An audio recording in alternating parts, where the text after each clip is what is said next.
Rivet तक का तो रिवीजन हो गया था। वेल्ड से शुरू करते हैं। वेल्ड में आप पढ़े वेल्ड दो प्रकार का होता है, लैप वेल्ड और बट वेल्ड।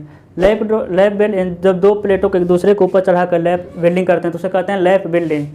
लैप वेल्डिंग कितने प्रकार के होते हैं? कई तरह के होते हैं। जैसे भार व्यवस्था के आधार पर अनुदैर्ध्य और अनुप्रस्थ, वह वेल्ड जो लगाए गए भार के समानांतर दिशा में हो अनुदैर्ध्य फिलेट वेल्ड, यह भी लैप, ठीक है। और वह वेल्ड जो भार लगाए गए भार के लंबवत दिशा में हो अनुप्रस्थ फिलेट वेल्ड। उसके बाद आपका लेग लेंथ के आधार पे equal leg length fillet weld, unequal leg length fillet weld. स्थिति के आधार पे corner fillet weld, horizontal fillet weld और वर्टिकल फिलेट वेल्ड। फिर था आपका कि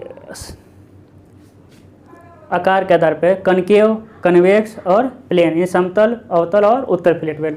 फिर फिलेट वेल्ड में हम देखे थे कि फ्यूजन जोन क्या होता है। फ्यूजन जो यानी मेंबर को जोड़ने में जहाँ जिस गहराई तक आपका वेल्ड मटेरियल धंसा रहता है उसे हम लोग कहते हैं फ्यूजन जोन। लेग लेंथ क्या होता है भाई? फ्यूजन जोन में बने त्रिभुज के दोनों भुजाओं में से जो कम, दोनों भुजाओं को क्या कहते हैं? Leg length. और फ्यूजन जोन में बने त्रिभुज के दोनों भुजाओं में से जो कम होता है उसे कहते हैं size of weld. Size of weld, minimum size of weld IS code देता है, maximum size of weld IS code देता है।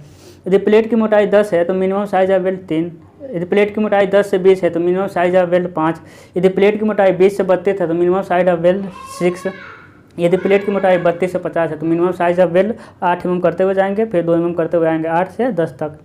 Maximum size of weld rounded के लिए होता है 3/4 गुणे प्लेट की मोटाई, और स्क्वायर के लिए होता है प्लेट की मोटाई -1.5 मैक्सिमम साइज ऑफ वेल्ड होता है। उसके बाद आप क्या देखेंगे? उसके बाद देखें, ये लड़के शोर कर रहे हैं, ठीक है। उसके बाद आप क्या देखे होंगे? Effective length. इफेक्टिव लेंथ क्या होता है? फिलेट की बात करें, इफेक्टिव लेंथ होगा वास्तविक लेंथ -2 गुणे वेल्ड का माप। उसके बाद देखें कंठ मोटाई। कंठ मोटाई क्या होता है? रूट से और कर्ण पे डाला गया लंब को कहते हैं कंठ मोटाई। इसका मान होता है K × S। यस क्या है? Size of weld. उसके बाद हम सामर्थ्य निकालते हैं फिलेट वेल्ड का, कैसे? KSLFS। फिलेट वेल्ड का सामर्थ्य क्या होता है? KSLFS। उसके बाद पढ़े थे हम बट वेल्ड। बट वेल्ड कितने प्रकार के? 2 प्रकार के, incomplete penetration butt weld, complete penetration butt weld. यदि वेल्ड मटेरियल पूरी गहराई तक नहीं जाता है तो इनकम्प्लीट पेनिट्रेशन बट वेल्ड कहते हैं, जैसे single J, single V, single U, single बेबेल।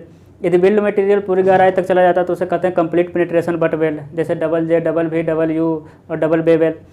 Single fillet, incomplete fillet weld में इनकम्प्लीट पेनिट्रेशन बट वेल्ड में कंठ की मोटाई कितनी होती है? 5/8 गुणे प्लेट की मोटाई। कंप्लीट पेनिट्रेशन बट वेल्ड में कंठ मोटाई के क्या होता है? प्लेट की मोटाई के बराबर ही होता है। उसके बाद हम देखे थे बट वेल्ड का सामर्थ्य क्या होता है? T यानी कंठ मोटाई गुणे प्रभावी लंबाई गुणे प्रतिबल, किसका? तनन प्रतिबल, ठीक है। इसमें प्रभावी लंबाई बट वेल्ड में वास्तविक लंबाई के बराबर ही होता है। उसके बाद हम चले गए थे कहाँ? Tension member. टेंशन मेंबर क्या होता है भाई? ऐसा मेंबर जिस पर लोड लगाने के बाद उसकी लंबाई बढ़ या कोई भी डायमेंशन बढ़ेगी उसे हम कहेंगे टेंशन मेंबर। यदि लगाया गया लोड मेंबर के अक्ष के पास ही हो तो उसे कहेंगे एक्सियली लोडेड टेंशन मेंबर। यदि कोई प्लेट है जिस पर कोई रिवेट न लगा हो उसका क्रॉस सेक्शनल एरिया को कहते हैं ग्रॉस डायमीटर, और होल लगाने के बाद होल का एरिया घटाने के बाद जो एरिया मिलेगा उसे कहेंगे नेट एरिया।